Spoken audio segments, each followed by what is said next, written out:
el general Gómez, porque él decidió morirse el 17 de diciembre,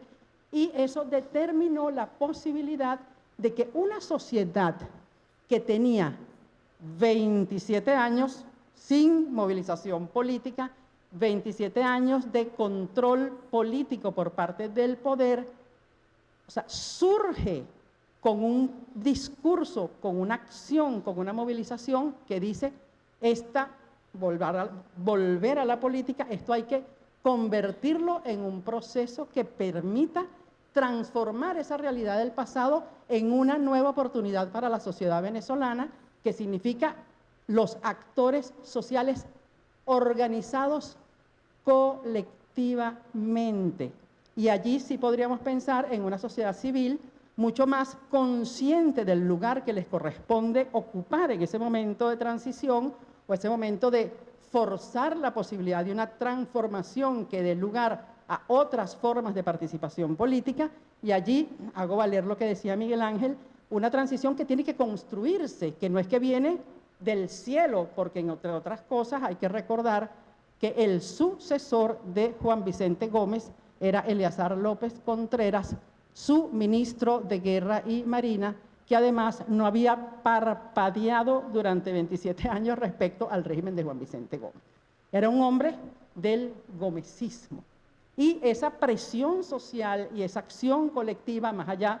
independientemente de su disposición personal, es lo que permite la construcción de un proceso de transición a donde las demandas, las aspiraciones y los intereses diversos que están conviviendo en un momento tan complejo como ese, que están, insisto, después de 27 años de dictadura del general Gómez, permiten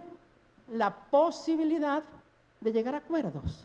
de dialogar y de construir una opción de política compartida. Y no fue sencillo, eso determinó una movilización que ocurrió el 14 de febrero, una represión a esa movilización, una acción de respuesta a esa movilización que determina que vayan a hablar con el presidente y la postulación de un programa, que es el programa de febrero, que si bien no es resultado inmediato de ese evento del 14 de febrero, sí significa, mira, aquí hay algo en el cual debemos buscar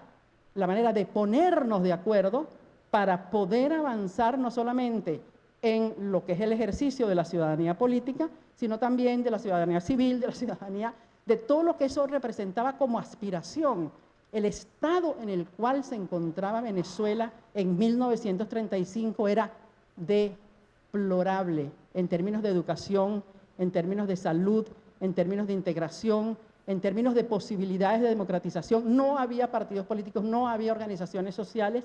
y eso es lo que va a,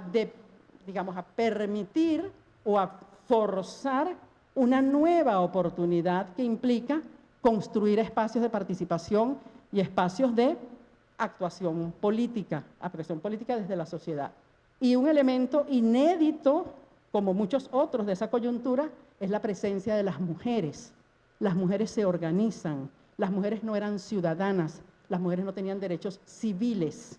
y las mujeres salen a demandar sus espacios de actuación y sus espacios de presencia política, y eso es lo que permite entender no solamente la presencia de las mujeres, sino lo que constituye construir una posibilidad de transición por la vía del compromiso de la sociedad para hacer valer la comprensión de la conciencia histórica del momento que les tocó vivir. Entonces yo creo que cuando nos enfrentamos a procesos históricos del pasado, la historia no se repite. Y aquí ustedes me pueden quitar el micrófono, me pueden torcer el brazo.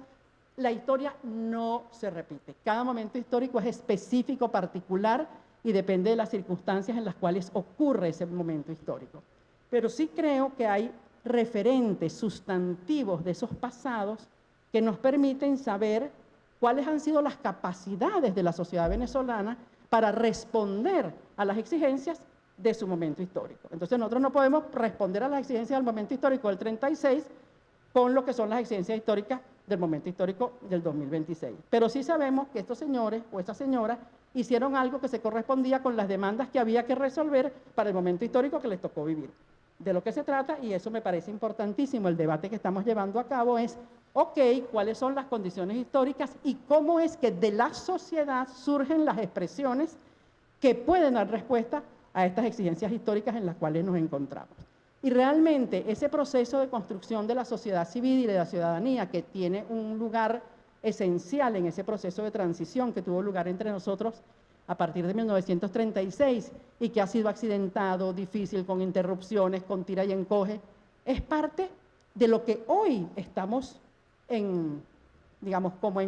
responsablemente sabiendo administrar y de alguna forma insistir en su fortalecimiento y en su presencia en este momento en el cual nos encontramos. Y de hecho, esta sociedad civil y estas prácticas ciudadanas han sido actores fundamentales, no solamente de lo que significó el proceso de ampliación de las libertades civiles, ampliación de las libertades políticas, sino también de enfrentar en los momentos en que ha sido necesario los abusos de poder y lo que ha sido también la construcción de nuevos acuerdos. Por ejemplo, en 1958 se hace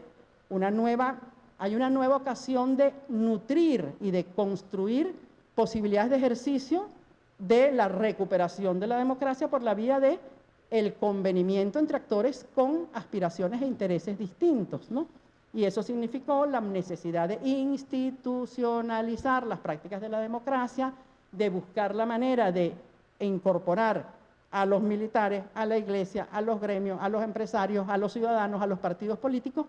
porque no hay manera de construir sociabilidad política sin acuerdo, sin consensos, sin búsqueda de entendimientos entre los ciudadanos, entre los venezolanos, independientemente de reconocer que hay intereses distintos, que hay ambiciones distintas, que hay expectativas distintas. Es precisamente en ese enriquecimiento y en esa diversidad que vale la pena pensar en la construcción de acuerdos. Y todo esto ha sido parte de un proceso que obviamente desde 1999 y como consecuencia de las tensiones que han surgido en el contexto político venezolano de las últimas 2 décadas, se polarizó la vida política. No es que antes no se hubiese polarizado, pero esta polarización permeó también a la sociedad civil, a los ejercicios de la ciudadanía, a los partidos políticos, y yo creo que ahorita estamos en un momento político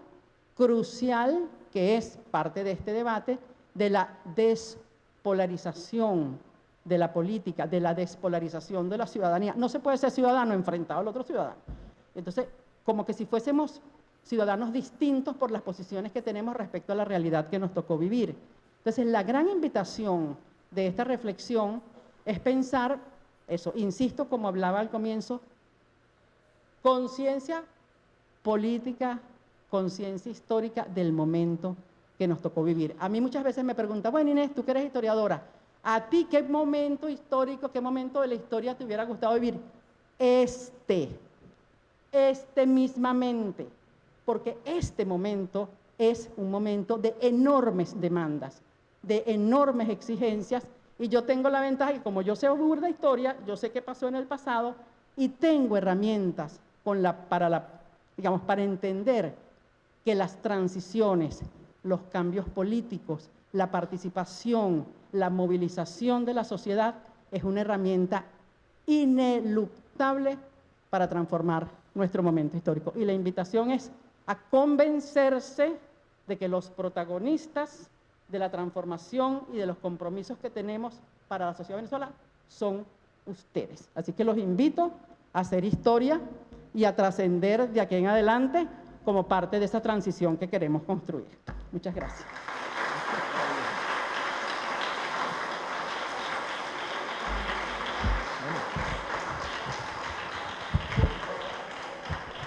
Bien, muchas gracias a Inés Quintero. Inés, no nos dijiste, dile la dirección a los muchachos porque se metan en Instagram.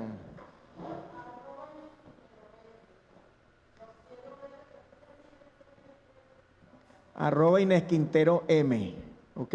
búsquenla ahí en Instagram para que,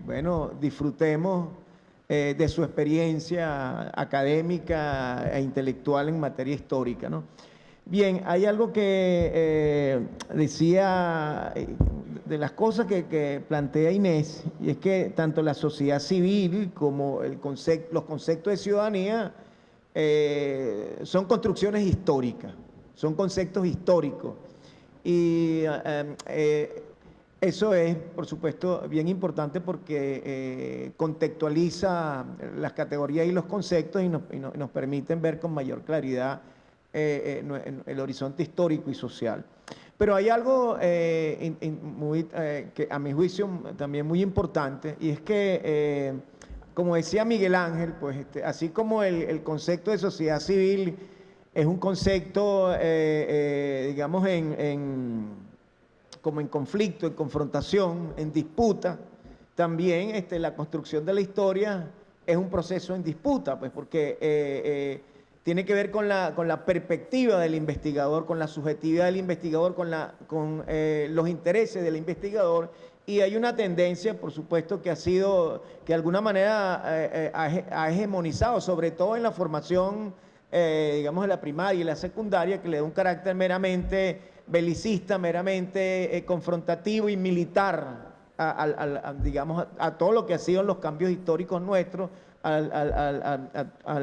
proceso de la independencia, etcétera, y Inés rescata, pues, le da otra perspectiva a esa visión, recuperando la importancia de la civilidad, de la población civil, desde una perspectiva que no es bélica, sino que es política, como refería